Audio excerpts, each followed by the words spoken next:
Hello दोस्तों, intermittent fasting जो weight reduction के लिए one of the best strategies माना जाता है, इसमें करते हैं कुछ कॉमन गलतियां लोग। आज इसके बारे में बात करेंगे। ज़्यादातर कुछ भी कॉमन गलतियों की वजह से लोगों की फास्टिंग कई बार उतनी इफेक्टिव नहीं हो पाती है या उनको उतने अच्छे रिजल्ट्स नहीं मिलते हैं या बहुत ज़्यादा वीकनेस हो जाती है। तो आज उसको हम समझने का प्रयास करेंगे, कुछ कॉमन मिस्टेक्स को जिनकी वजह से लोगों की फास्टिंग में प्रॉब्लम्स आती है। टॉपिक पर जाने से पहले जो लोग हमारे चैनल पर नए हैं उन्हें रिक्वेस्ट करूँगा कि चैनल को सब्सक्राइब करें, वीडियोस को लाइक करें, शेयर करें, फॉलो करें, कमेंट करें पूरा।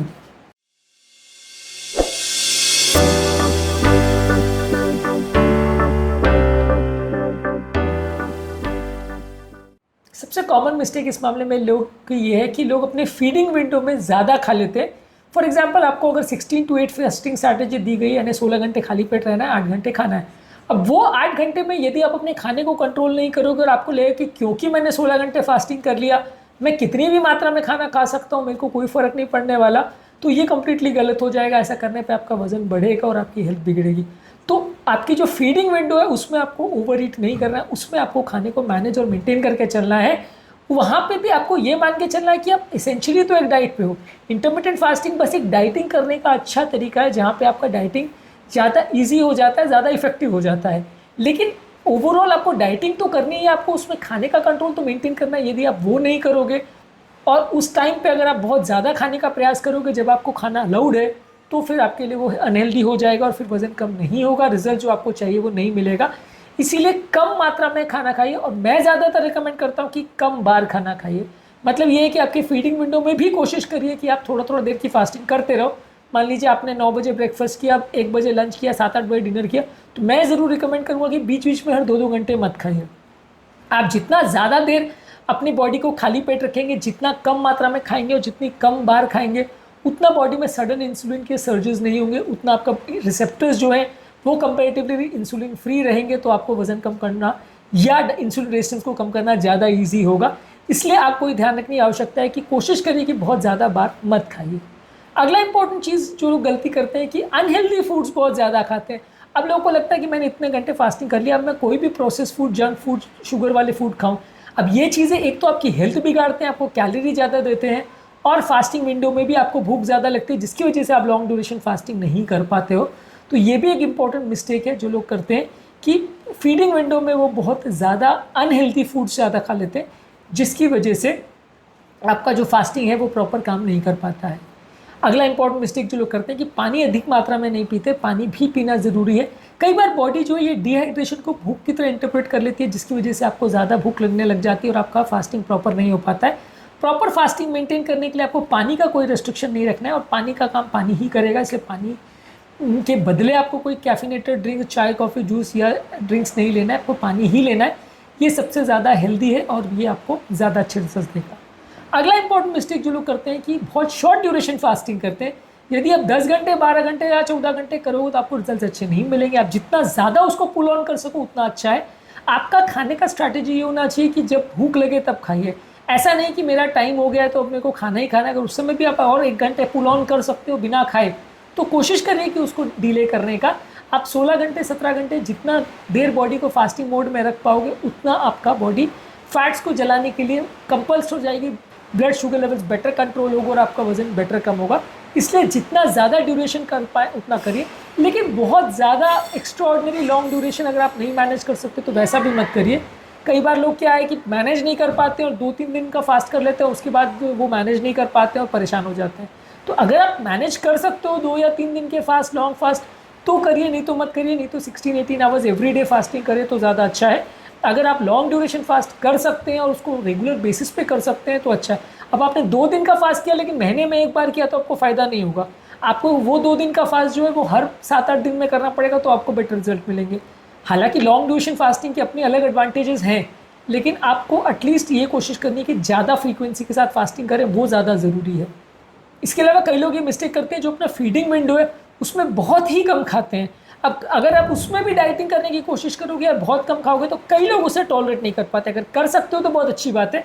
अगर नहीं कर सकते हो और आपका एनर्जी लेवल उसके वजह से कम हो रहा है और आपका फास्टिंग का ड्यूरेशन कम हो रहा है, तो वो प्रॉब्लमेटिक हो जाएगा। इसलिए आपको कोशिश ही करनी है कि फीडिंग विंडो में ठीक ठाक मात्रा में खाना खा लीजिए, ताकि आपकी बॉडी की उस समय की कैलोरी रिक्वायरमेंट पूरी हो जाए। अब आप उस समय में भी अगर फूड कट डाउन करोगे और उसके बदले पे आप फास्टिंग विंडो को शॉर्ट ड्यूरेशन करने की कोशिश करोगे तो रिजल्ट अच्छे नहीं मिलेंगे और आपको उतना फ़ायदा नहीं होगा। तो इसलिए कोशिश करिए कि फास्टिंग विंडो को लॉन्ग करिए और फीडिंग विंडो में एटलीस्ट सफिशिएंट खाना खा लीजिए, बहुत कम भी नहीं, बहुत ज़्यादा भी नहीं। अगला इंपॉर्टेंट मिस्टेक है, लोग अपने बॉडी के सॉफ्ट सिग्नल्स को इग्नोर करते हैं। अगर मान लीजिए आपको बहुत ज़्यादा भूख लग रही है, हाइपोग्लाइसीमिया हो रहा है, चक्कर हो रहे हैं, कमज़ोरी हो रही है, मसल क्रैम्प्स हो रहे हैं, या आपका धड़कन बहुत बढ़ रही है, छाती में दर्द हो रहा है, ऐसा कोई अगर सिग्नल आ रहा है तो उसको इग्नोर मत करिए।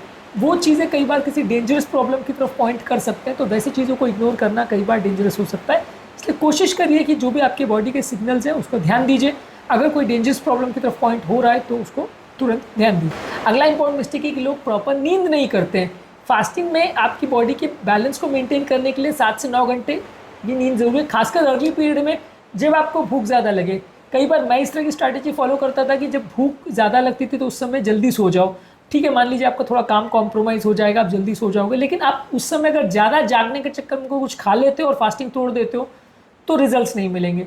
तो कोशिश ये करिए कि आप ज़्यादा नींद लीजिए, इसलिए 7 से 9 घंटे, और खासकर अर्ली फास्टिंग पीरियड में जब आपको भूख बर्दाश्त करने की आदत नहीं है तब आप 10-11 घंटे भी सो सकते हो। अपने भूख को कम करने के लिए और अपने भूख को कंट्रोल करने के लिए आप थोड़ी एक्स्ट्रा नींद ले सकते हो, खासकर तब जब आपको भूख ज़्यादा लग रही हो तो आप थोड़ा जल्दी सोने का भी ट्राई कर सकते हो। हालांकि ऐसा रिकमेंडेड हर केस में ऐसा नहीं है कि आप बहुत ही ज़्यादा सो, लेकिन अगर आप भूख ना मैनेज कर सको तो ये एक मेथड है अपने भूख को टालने का।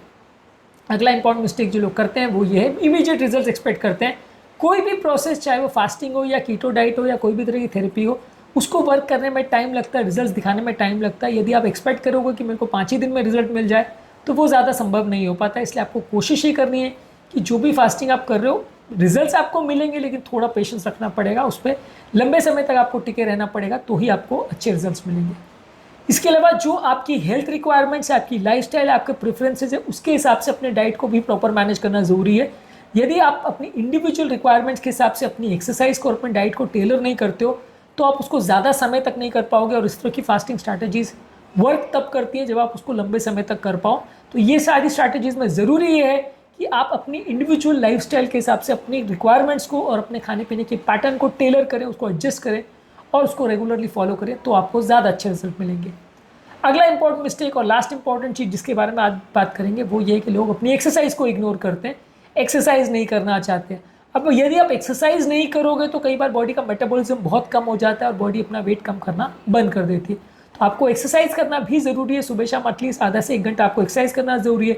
ये आपकी मेटाबॉलिज्म को भी स्टेप अप करेगा, थोड़ा एक्स्ट्रा कैलोरीज भी बर्न होगी, और आपका ओवरऑल दिन भर में जो मसल्स बनते हैं उससे भी एक्स्ट्रा कैलोरीज बर्न होगी। तो दिन भर में आपका जो है कैलोरी कंजम्पशन रेशियो बढ़ जाएगा और आपका overall calorie burning process faster हो जाएगा, वजन जल्दी जल्दी कम होगा। इसलिए जहाँ भी पॉसिबल है अगर आप फास्टिंग कर रहे हो तो थोड़ा एक्सरसाइज ज़रूर करिए, इससे आपके रिजल्ट्स बेटर होंगे। आज के टॉपिक में हमने बात करी इंटरमिटेंट फास्टिंग के दौरान जो कॉमन गलतियाँ लोग करते हैं उसके बारे में। इसके अलावा हमने अलग अलग वीडियोस में इंटरमिटेंट फास्टिंग की बाकी मिस्टेक्स और बाकी इश्यूज़ और कहाँ लोगों को रिजल्ट्स नहीं मिलते हैं वो सारी चीज़ों पर हमने डिस्कशन किया, उन सब ज़रूर चेकआउट करें। उम्मीद करूँगा कि आज के टॉपिक में कुछ नई बातें जानने को मिली होगी। जो लोग हमारे चैनल पर नए हैं उन्हें रिक्वेस्ट करूँगा कि चैनल को सब्सक्राइब करें, वीडियो को लाइक करें, शेयर करें, फॉलो करें, कमेंट करें पूरा।